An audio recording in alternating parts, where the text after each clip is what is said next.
Toutes celles et tous ceux qui ont choisi le numéro 273 cette semaine, c'est la semaine de la balance, où les deux plateaux de votre vie doivent s'équilibrer. C'est-à-dire que vous vivez une situation, peut-être dans le domaine professionnel, peut-être dans le domaine sentimental, peut-être dans le domaine familial, qui doit retrouver de la stabilité. Et donc ça veut dire pour vous bien de trancher, de faire des choix définitifs avec le passé, et de fermer une porte qui finalement vous empêche, en restant dans cette porte-là, dans l'entre-deux, d'avancer et d'être réellement qui vous êtes. Alors cette semaine, tranchez par rapport avec ce passé pour que vous puissiez recevoir les nouvelles énergies, parce qu'il y a une autre porte qui va s'ouvrir pour vous, qui est annonciatrice d'expansion et de récolte de fruits abondants. Donc il est intéressant que vous deviez utiliser votre force d'exécution, votre force d'agir pour passer vraiment à l'action et de ce nettoyage, de lâcher l'ancien, afin de permettre à cet événement qui est prometteur d'ouverture et de nouvelles aventures intéressantes et florissantes pour vous, de pouvoir prendre sa place dans votre vie et à l'intérieur de vous. Il serait intéressant aussi de laisser circuler naturellement vos énergies. C'est-à-dire finalement, d'avoir conscience cette semaine que tout revient. Vous ne ratez rien, vous ne ratez pas d'occasion. C'est pas vrai, c'est une illusion de rater quelque chose. Car les occasions, il y en aura toujours.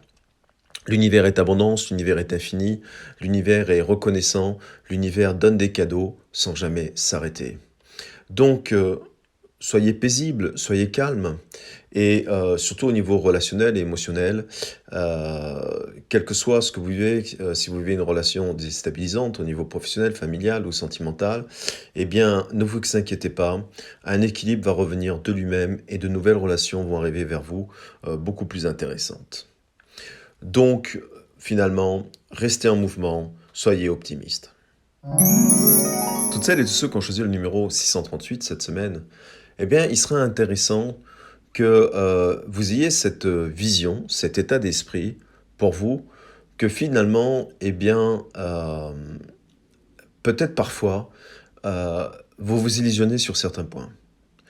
Et l'illusion en soi est normale dans l'expérimentation de la vie, dans l'expérimentation karmique, mais rester trop longtemps dedans peut après être énergétivore, et puis fatigant, stressant et anxiogène. Donc cette semaine, restez très pragmatique et surtout restez très réaliste. Finalement, à chaque fois que vous pensez à quelque chose, regardez les faits.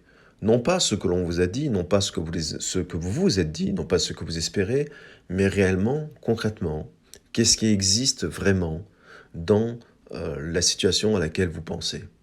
Quels sont les actes concrets qui ont été posés? Quelles sont les attitudes concrètes qui ont été vécues? Et non pas celles que vous attendez, celles que vous aimeriez recevoir ou celles que vous aimeriez vivre. Donc ne vous illusionnez pas trop cette semaine en restant très terre à terre et très pragmatique. Qu'est-ce qui existe réellement dans ma vie? Qu'est-ce qui n'existe pas? Et cette semaine, je vais me contenter de poser mes émotions, de poser mon mental sur ce qui existe et non pas sur ce que j'aimerais avoir ou sur ce que je n'ai pas encore eu. Sur votre plan émotionnel, là aussi, c'est vraiment aller dans le sens du courant, c'est-à-dire pas de résistance cette semaine, n'allez pas dans des combats émotionnels, laissez passer la semaine, soyez patient, patiente, tout combat cette semaine sera inutile, ce seront des coups d'épée dans l'eau et n'apportera rien de plus à la situation pour laquelle vous voulez trouver une solution. Donc ça veut dire que si vous êtes en relation avec une personne ou si vous êtes en train de débuter une nouvelle relation ou si vous êtes dans l'attente d'une nouvelle relation, cette semaine, laissez faire les choses, ne vous posez pas trop de questions, mettez votre énergie et votre mental ailleurs, sur des choses plus concrètes, peut-être moins, qui apportent moins de souffrance, moins d'anxiété, moins anxiogène. Et euh, libérez-vous, vivez, exprimez-vous, faites ce qui vous plaît, passez en premier et vivez cette semaine que pour vous finalement quelque part. Voyez. Et les émotions, on s'en occupera la semaine prochaine. Laissez venir les vents nouveaux et laissez passer cette semaine, vous verrez bien ce qui se passe. Mais ne luttez pas, n'allez pas à contre-courant.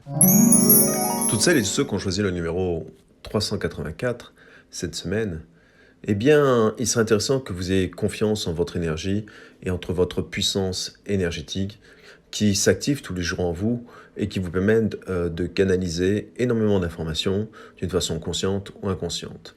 Donc ça veut dire que cette semaine, il sera intéressant d'utiliser cette énergie en restant concentré sur vos objectifs. D'ailleurs, avez-vous bien défini vos objectifs?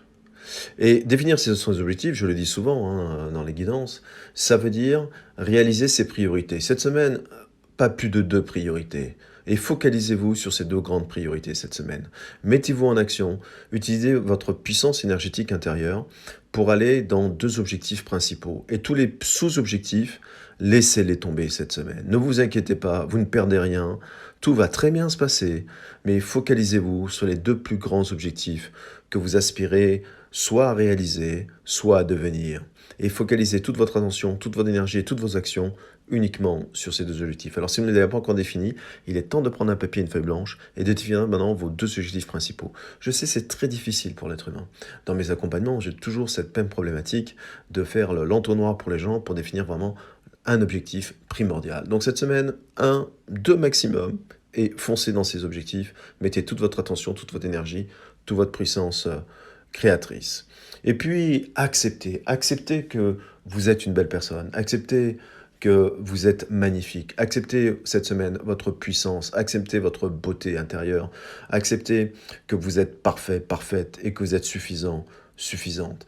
Donc, c'est la semaine où il serait intéressant de nourrir cette lumière intérieure qui est juste magnifique, d'arrêter d'être trop dur avec vous-même, de trop vous qualifier, d'être peut-être toujours pas dans le pas assez, ou je pourrais faire mieux. Non, cette semaine, c'est pas je peux faire mieux, c'est la semaine je me contente de ce que je suis, j'aime ce que je suis et je vais honorer ce que je suis. Parce que pourquoi je vous dis ça? Parce qu'il y a de très belles rencontres qui vont arriver pour vous, soit amicales, soit amoureuses, et qui vont permettre d'avoir des moments super joyeux, super intéressants, remplis de tendresse, d'harmonie et de partage. Et pour que vous profitiez au maximum de ces nouvelles âmes qui vont aller à votre rencontre, attirez votre plus belle lumière, et pour vous, et pour eux. Et donc ça veut dire que si vous voulez vivre plus de complicité dans votre vie professionnelle, sentimentale, familiale, tout dépendra cette semaine finalement de l'intensité, la puissance à laquelle vous allez arroser votre lumière intérieure. Et la meilleure façon d'allumer sa lumière intérieure, c'est d'avoir beaucoup d'amour, beaucoup de compassion, beaucoup de patience vis-à-vis de soi-même, beaucoup de tendresse, beaucoup de douceur. Donc soyez doux envers vous cette semaine et super gentil. Vous êtes votre meilleur ami.